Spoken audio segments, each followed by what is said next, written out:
Hello, readers and writers.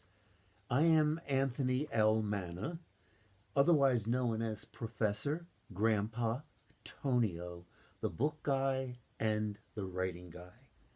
And today I'm here happy enough to be introducing you to Loukas and the Game of Chance, my newest book, illustrated by Donald Babish in pen and ink. Loukas and the Game of Chance is about a boy, a flute playing boy, who befriends a dancing, mysterious snake, who later even talks. Loukas lives on an island in the Aegean Sea with his mother and father, a poor family. His father, the fisherman, his mother tends a stall in the marketplace. And I'd like to show you, there's his father, and there's Loukas playing his flute. Because the story is so long, oh, and I forgot to tell you that when he befriends the dancing, talking snake, he also grows very rich because the snake honors him with the reward of not one, not two, but 3 golden coins every time he comes to hear Loukas's flute music and every time he comes to dance. Eventually, when Loukas grows older, he loses everything, including his 2 children and his wife. And that's when he sets off on a treacherous journey through an enchanted forest to look for Destiny, her son, the sun, and her daughter, Luna, the moon.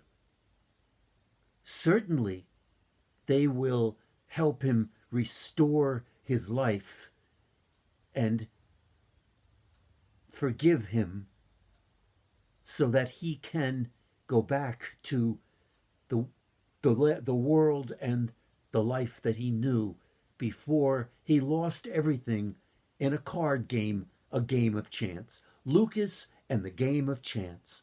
And I thought that what I would do is to take you to the section where he meets the snake, who, by the way, he names Lambros. So this is the section that begins this way. Some days Loukas roamed the seashore alone, not far from home. He ran alongside sandpipers as they scuttled across the beach, their shrill cries stirring up a rowdy chorus of weet, weet, weeting. Awk! Loukas screeched, echoing the gulls' cries. He flapped his arms and swayed like an ancient seabird, circling and diving through salty gusts of wind. Awk! Awk! He cried, and took off down the sun-drenched trail that brought him to the island's ancient seawall. Once there, Loukas clambered up to a narrow hollow where he took a seat and watched the flurry of activity that swarmed the harbor. By day, merchants from near and far came ashore, hoping to sell their wares to the island's eager vendors and shopkeepers. From his perch, Loukas could see trawlers and tall ships moving to and fro from the harbor. Flots of squawking gulls soared and plummeted above the boat's misty wakes, their webbed feet barely touching the sea's churning surface. As was his habit, Loukas soon began to play a cheerful tune on his flute. He slowed or quickened the rhythm to keep pace with the gull's sweeping movements. Just when he started mounting a rapid series of high notes, out of the corner of his eye, he spotted a snake weaving its way toward him. Loukas played on, slowly trying to catch a glimpse of his visitor.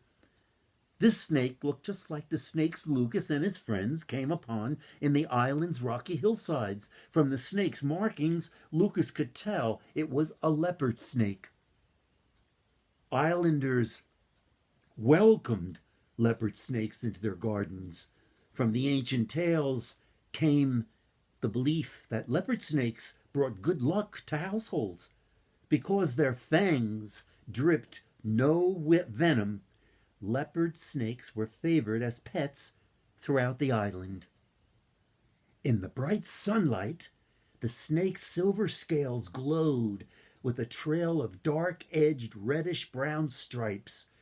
Close to each of these marks was a black splotch that made Loukas think of little shields protecting the snake from its enemies. Of all the snake's features, Loukas could see at first it was the snake's eyes that held the boy spellbound. The eyes, large, round, and black, stared so intently into Loukas' own eyes, he wondered if the snake was trying to search his thoughts. The snake came to a sudden stop at Loukas' feet and slowly raised its thick body to its full height. It stood on its wiry tail and swayed from side to side in harmony with the changing pulse of Loukas' surging rhythms.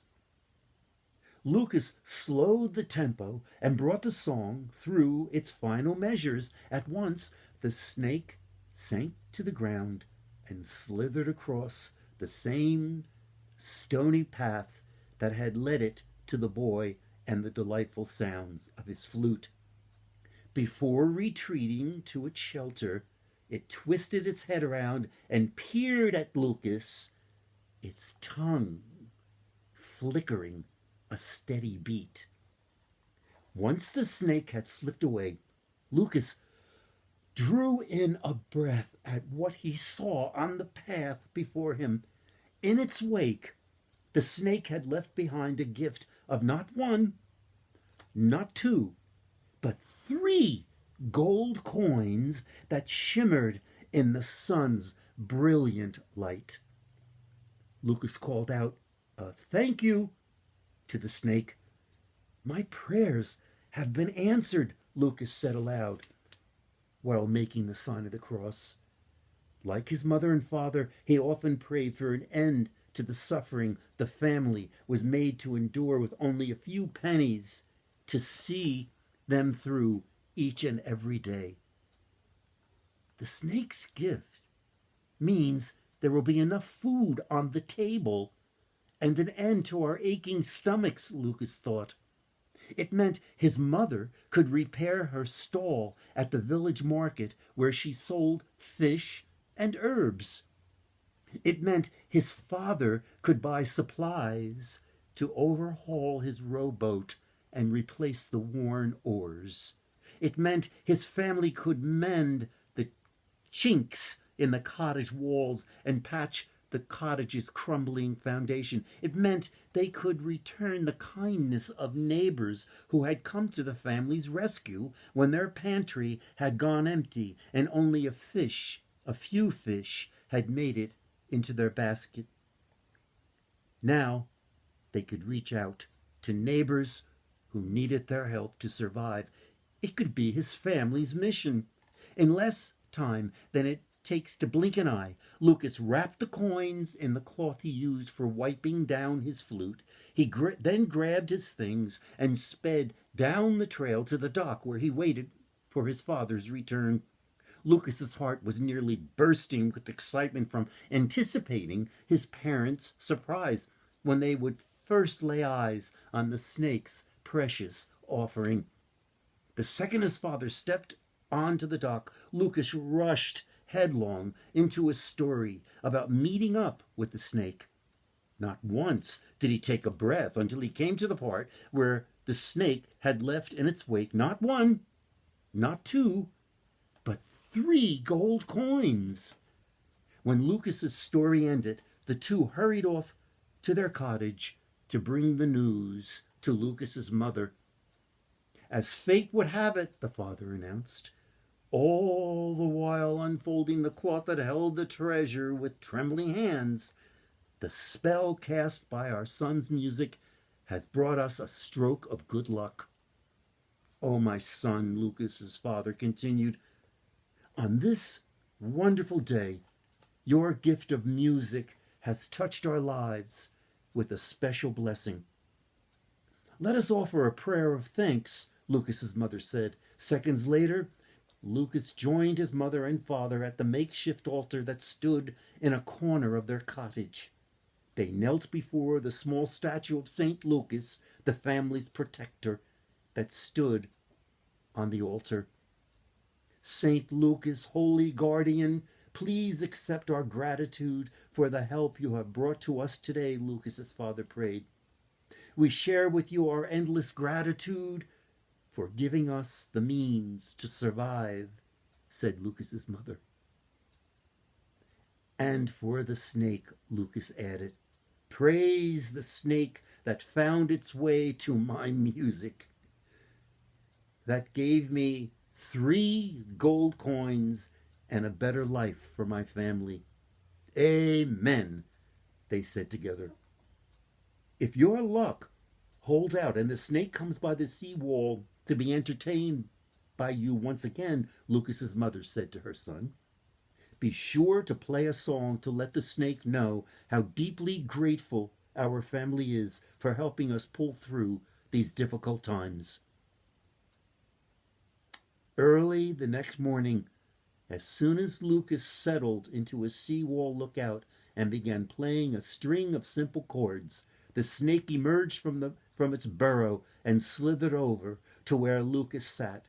It raised itself taller and taller and stood within arm's length of Lucas's stare. The snake held Lucas steady in its sight. I'll end there today and return once again to introduce you to different sections of my story, Lucas and the Game of Chance. Anthony L. Manna, also known as Professor Grandpa Tonio. The book is illustrated in pen and ink by Donald Babish. It's been a pleasure reading to you. See you soon. Go well. Readers and writers, keep reading, keep writing.